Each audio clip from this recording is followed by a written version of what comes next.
So our first presentation is from Scottish Water and from CACI. Welcome to Gina Bryden, Managing Consultant at CACI, to Martin Walton, Asset Planner at Scottish Water, and to Scott Young, Customer Services Operations Team Manager at Scottish Water. Fantastic. So good afternoon, everybody. Thank you for joining us today. As Pauline mentioned, my name is Gina and I'm joined by Scott Young and Martin Walton from Scottish Water to talk to you all about using demographic data to understand consumption and leakage. So as you can see, I'll kick us off at the beginning and to give you some context about Acorn, and then I'm going to pass you over to Scottish in action. First off, hopefully you all know who is CACI? Well, our work within water can be placed into 5 broad buckets. Everything we do is to enable amazing things for data, whether that is supporting with data and models, as we'll talk about here, or ensuring excellent customer experience, which will in turn enable you to achieve your PR19 or 24 objectives. Today, however, we're just going to focus on insight and specifically around the postcode level Acorn. So Scottish Water will be referring to Acorn a lot within their models and the following slides. Acorn stands for a classification of residential neighbourhoods, and it segments postcodes into 5 categories, 17 groups and 59 types. We do this by analysing demographic data, social factors, as well as population and consumer behaviour. Scottish Water category level, which are these categories here along the top, as you can see, with a 6th category for high rise. There are around 800 factors that describe these categories, and I've included just a couple of these descripting factors here. So as you can see, just by looking at things like house type and presence of children, there is already an impact on demand, with lavish lifestyles in larger detached homes, probably with gardens, and people like rising prosperity, more likely to be in flats with no children. Areas close to each other can also have very different demographic profiles. So these are 2 streets that are in Edinburgh. They're quite close to each other, but they look very different from a demographic perspective. So we have urban adversity, which is typically flats, and comfortable communities, which are typically homes in very close proximity. The pen portraits provide further insights with comfortable communities in larger homes, and urban adversity, typically in rented, that's normally mainly socially rented, but can sometimes be privately rented, but also in much smaller flats. So here you can see we have 4 major cities. So we have Glasgow, Edinburgh, Aberdeen, and Inverness. As you can see, there are clear, distinct pockets of the different types of people you can see within areas, as you can probably see in the neighbourhoods that you live in. Anecdotally, these maps also demonstrate as you'd expect. So Glasgow, as we know, is an industrial city. So we have clear pockets of affluence in the southwest of Glasgow, and that's typically the affluent living there to avoid the prevailing winds. And if any of you have been to Inverness before, you can see here that although we have big population within Inverness, the population on the outskirts of Inverness is of a much lower density, which you can see by the rolling farms, which is very beautiful up there in the Highlands.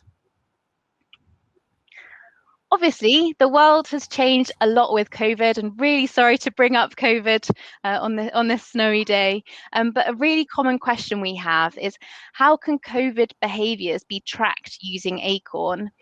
As obviously consumer demand has changed so significantly with more people being at home. Well, we have mapped anonymised mobile app data to Acorn to track changes in movement. So at a national level, as you can see here, the population broadly follows government guidelines. So in lockdown V1, as I'm calling it, the movement substantially dropped down to 32% versus pre-COVID movement. You can see as the government restrictions, the population and at a national level has responded to each of them. At the moment, we're currently at around 54%, which has crept up during lockdown V3. That's likely because more people will be working now, whereas before in the first lockdown, a lot of those businesses were actually closed. What's really interesting is when we start reviewing the different demographic groups on a week-by-week comparison. So we've seen the categories, and the categories here reflect the colours. So you can see these are our affluent achievers. We've got rising prosperity, comfortable communities, financially stretched and urban adversity here. So this is 2 weeks ago. So you can see the less affluent moving around more. We've seen that throughout the whole of the pandemic, and that's typically because the people that are in groups like young hardship, difficult circumstances, they're not in jobs that enable them to work from home. So they're typically in work such as retail, carers, that sort of thing. But what we can see now from 2 weeks ago, which is really interesting, is we can start to see the older groups moving about more. So we have our mature money, our comfortable seniors, and also our poorer pensioners that are moving more than they were previously on a week-by-week basis. Now, that could be that they are out and about getting their vaccinations, which is fantastic news, but it could also be that they're starting to feel more confident in engaging with spaces again, and they can start to see that light at the end of the tunnel. So that's the background to Acorn. So I'm now going to pass you over to Martin to talk about the domestic consumption monitor. So Martin, over to you. Thank you, Gina. So, yeah, thank you. Thanks, Pauline. Yeah, it was interesting listening to Pauline speak earlier this morning about the change going forward and actively working to reduce demand. Within Scottish Water, we've been reorganising under a transformation programme, and my role previously was in leakage strategy, and I'm now part of the economic demand management team. So I think that kind of gives a sense of where we're going with that. And we've also heard, from Carol at Yorkshire talking about their smart metering programme and Affinity's use of AI and data science to understand leakage patterns. So I think we're very much, this presentation is very much in that space, and I'll go through this fairly quickly, but this slide is just really explaining where we've come from. Back in about 2008, we set out to build a small area monitor. It comprises 130 zones with 10,000 properties. As Gina said, we've got the 6 different socio-economic groupings, and each zone belongs to a single homogeneous socio-economic group.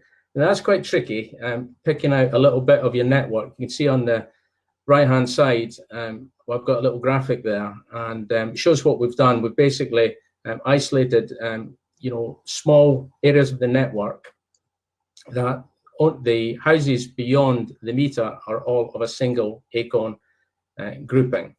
So that took a bit of doing.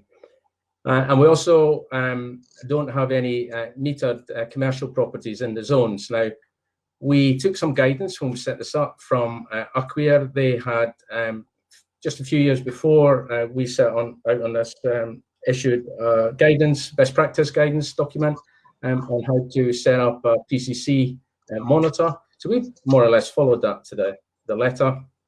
We've got ABB electromagnetic flow meters. We use Technolog and Halma loggers. These are now fast loggers that record at 15 and 1 minute intervals. Our consultant partners on this was RPS Group, who helped with the design, and clearly CACI are an instrumental part of this because it's around that differentiation of the socioeconomic groups in Scotland that we rely on to actually work out what the demand is in the country. Next slide, please. Okay. So moving on. Yeah, so we take the socioeconomic data, and we've mapped that to all the unique property reference numbers, all the address points in Scotland. And we've got the 6 groups there. You can see how it breaks down, affluent achievers at 20%, and so on. And that is pretty typical for what has been mapped out for the UK. I think the UK is 22.5% for that group for affluent achievers. And the Rising Prosperity, to give you an example, is 9.3%. So we're broadly similar to the distribution of properties in Scotland as happens in the rest of the United Kingdom. Next slide, please. So yeah, as I said, we're measuring data, 15-minute interval on the screen here. We take pressure as well. We adjust the leakage using the pressure, working out an hour day factor. And we also have not displayed it, but we record at 1-minute interval. Absolutely essential when you're doing this work to understand your night use, which is a component of domestic consumption. Next slide, please.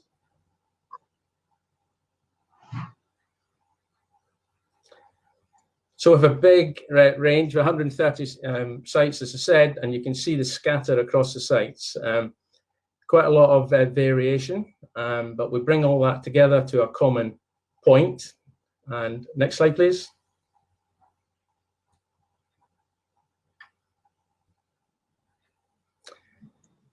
So we work out the PHC for each of the ACORN groups. You can see the sort of blue at the top of the graphic there, affluent achievers. These are the greatest consumers of water per household. They have large homes, 3 or 4, maybe 5 bedrooms, in fact, and high occupancy, high affluence. So it's things like high car ownership, large gardens that are driving that. And we work out a PHC for each of the groups. Next slide, please.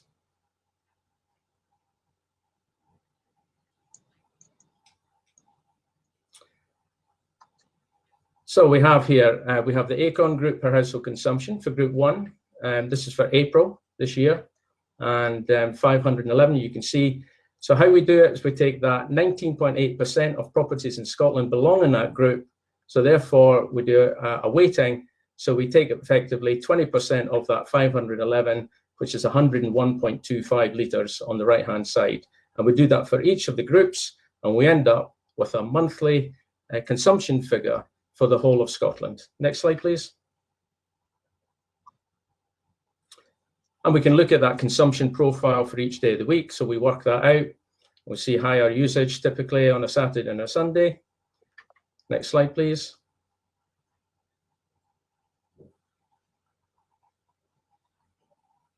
There we go. Yeah, so we can see here we've compared 2019-20 pre-COVID with what's been going on this year.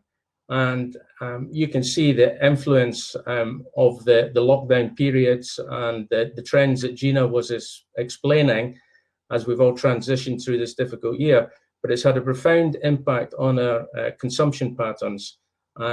Absolutely clear here that we've had a significant increase in domestic consumption month on month. And I can share with you, it's not in the graphic, but just last week we reported the January figure, and that was exceptionally high. That was up at just under 400 litres of property per day, which is exceptional for this time of the year. Next slide, please. So not only we're working it out on for the whole country as a monthly figure, we can break that down across the country. So we have the ability to report domestic consumption at every level of our hydraulic structure. So we can go from the highest level being Scotland. We work that right through to water operational areas, supply zones, down to DMAs, and that gets fed into our monthly water balances for managing leakage. Next slide, Gina, please. This is where it gets pretty interesting, really. A lot of maybe what's gone before most companies would be doing. But what we've done at the start of COVID, we wanted to understand the change in behaviours and how that was impacting our consumption profiles. So here we've got the diurnal flow for all of the ACORN groups measured across April. So this is an average day in April for each of the groups. And I think, again, you can see quite clearly that the group that's driving that consumption profile with the highest consumption is affluent achievers. Next slide, please. Now we can use this to build some interesting demand models. So this is an analysis of demand in Swanston DMA. It's a large DMA on the southeast of Edinburgh. So in April 2019, that was the typical flow that we saw then and recorded then. Next, please. And that the blue line is the flow through the DMA meter. So you can see here that we've got an excellent correlation using 130 zones that we have in Scotland. And now we've worked out with the flow profile for a demand in Swanston, where we don't have a PHC meter, and we've profiled what that would look like, and then we've compared that to the actual flow through the meter. Next, please. So moving on, here we are at the outbreak of COVID. You can see quite clearly that there's been a shift in demand and how we use water. What we've picked up in Scotland is that the night use is higher. You can see that the yellow line has risen slightly, so people are staying up later. So our night use is higher. We measure that between 2 o'clock and 4 o'clock, but we've picked up a clear increase there. People go to bed late, but they also get up late. And as you can see, we've got this shift about an hour and a half in the peak demand. But also people are in their homes longer during the day, and it's evident there that there's a lot more demand during that period. But then getting on for about 7 o'clock, things begin to normalize just after that, and we're back to pre-COVID levels of consumption during that period. But clearly there's a big impact on how much water is getting used during the day. There's some interesting peaks there that we pick out. You can see there's some little nuances that are very well replicated in the model that we actually pick up on the meter, particularly around that 9 o'clock event where people 9:30 are beginning to think about bed for children, and there's extra toilets getting flushed and teeth getting brushed and things. So we pick that up. Next, please. And again, this is what we've measured through the DMA meter for Swanston.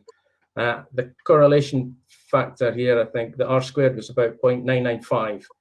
So this is very exciting. We've got a method of modeling demand for any DMA using our monitor, and we're getting very encouraging comparisons for the same for a DMA where we've got a meter. Next, please.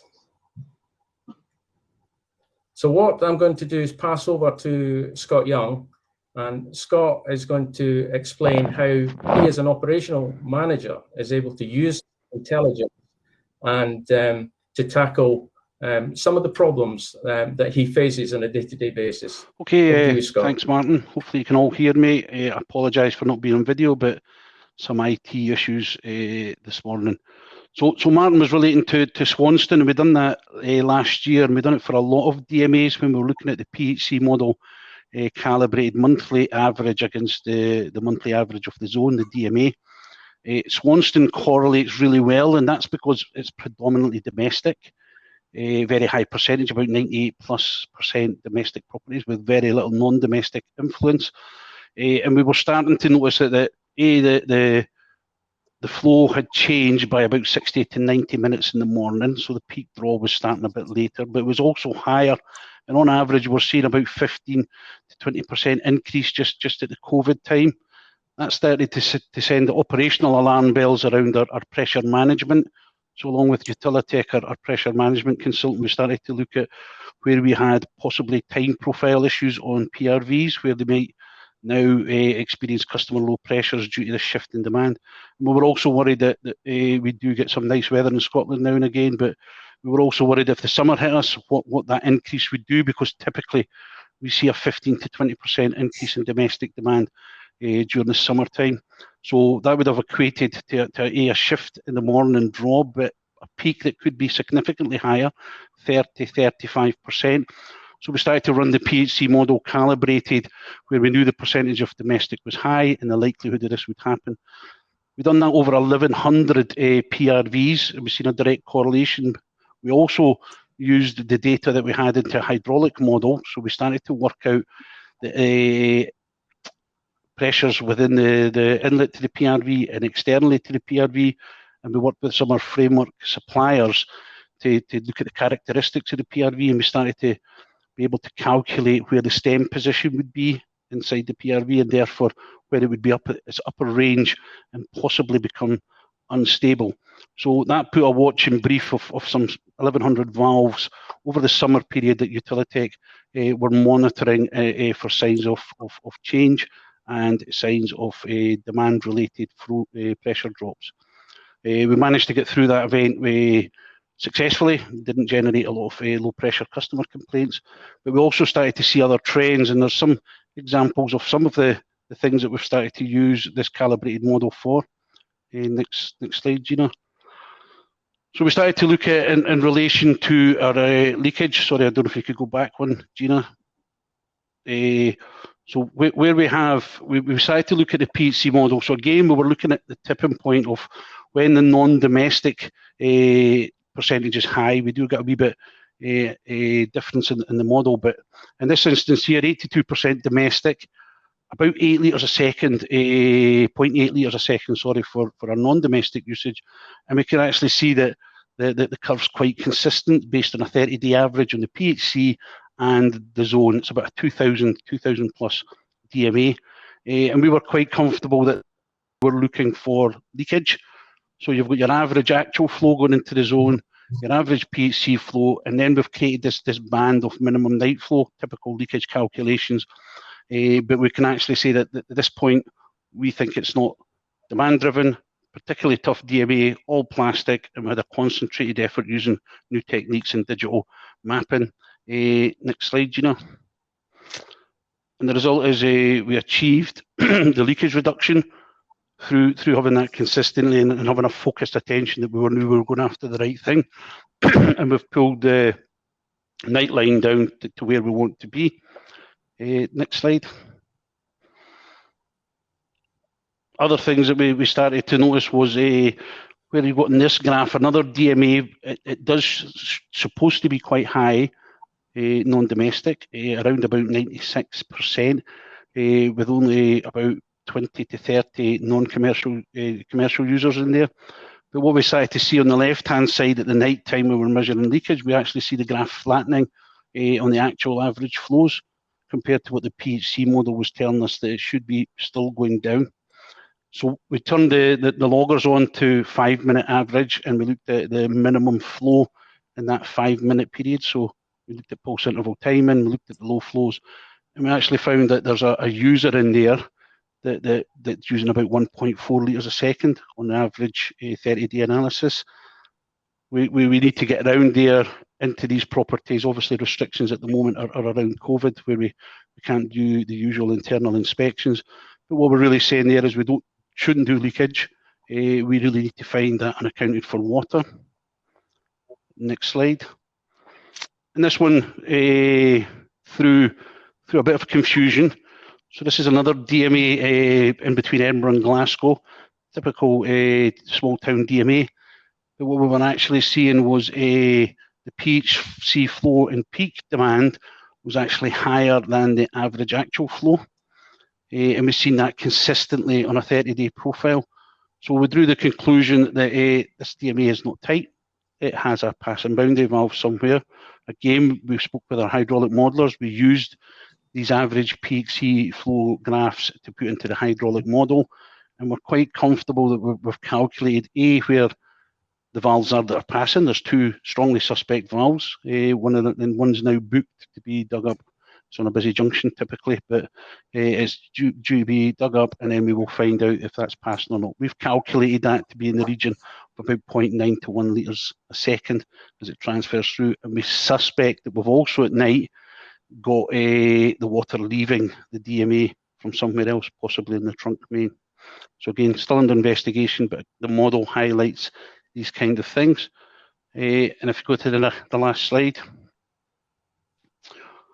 we also see that it started us to think that could we lose a model for building up curves for pressure management, especially from an economic demand management that Martin mentioned. So this is a small DMA, 100% domestic. It's only about 200 plus properties, mostly single services.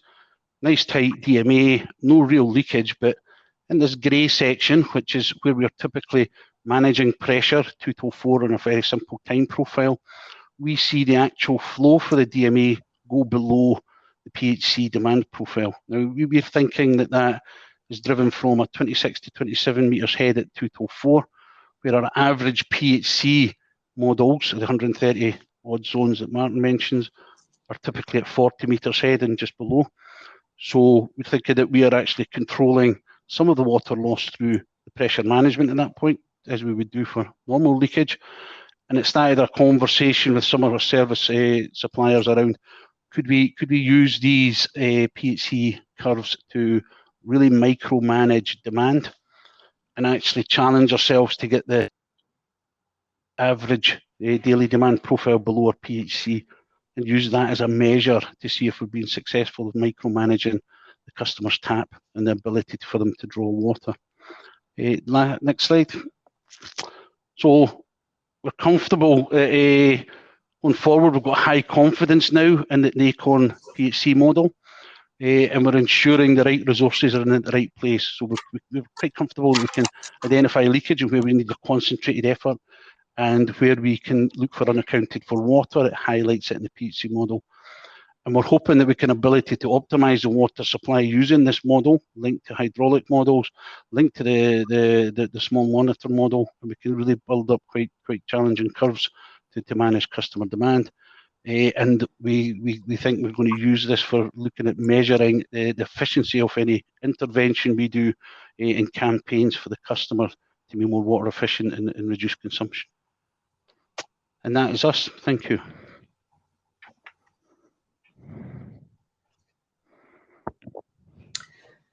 Thank you very much, Scott. In the interest of time, I have one question, which hopefully one of you can answer in 2 minutes. Do domestic consumption models challenge the need for answer that, Martin? I'll start off. Yeah, well, I mean, in Scotland, there is no intention to bring in compulsory metering, and people don't seem to want that. However, anyone in Scotland can apply for a meter, and Scottish Water will very much support an applicant in that if they believe that the person would be able to save some water and become more efficient. Then we'll give them every assistance with that. Despite that being on the table, there are only some 300 plus properties in Scotland with a domestic meter out of the 2.5 million. So Scotland is really, you could say, is all unmeasured, really. If we were to go down the metering route, just taking rough numbers, it costs about £1 billion to put the meters into Scotland. Yep. And then we've got some costs to kind of read these and manage that estate. So I think where we see it being better directed, that money, or some of the money that we might have for an investment, is into non-domestic metering. And we'd like to bring in more smart metering in that area. And we think that could be quite beneficial to complement the model that we have developed with CACI. And we envisage in building, perhaps together, hopefully, another model that will give us the same abilities around the non-domestic monitor. That's an intention. No, Scott, would you like to add quickly anything onto that? We're trying to understand where the tipping point is and find out where the real benefit would be from non-domestic metering when we add it to that PHC model and the data that we've built up over the years. So that's, as Martin says, is probably the next place or where we would like to go, is looking at that. Okay. One more question. How do your rateable values or equivalent map or equivalent mapped to your ACORN categories? That's Yeah, from Lewis Budworth. Okay, well, One minute. It's not something really we looked at. When we set out to do the stratification, we looked at the options that were recommended in the best practice. And one of them was looking at things like rateable values, looking at the council tax bands and using that. But for different reasons and the way that the different local authorities apply their assessments, the rateable values are assessed differently in different local authorities, and council tax bands are assessed differently in each local authority. So we went with the CACI ACORN methodology as being a consistent method of stratification. So we haven't looked at it in detail, but when we did touch on it, it didn't look robust enough to do the modelling that we're now doing.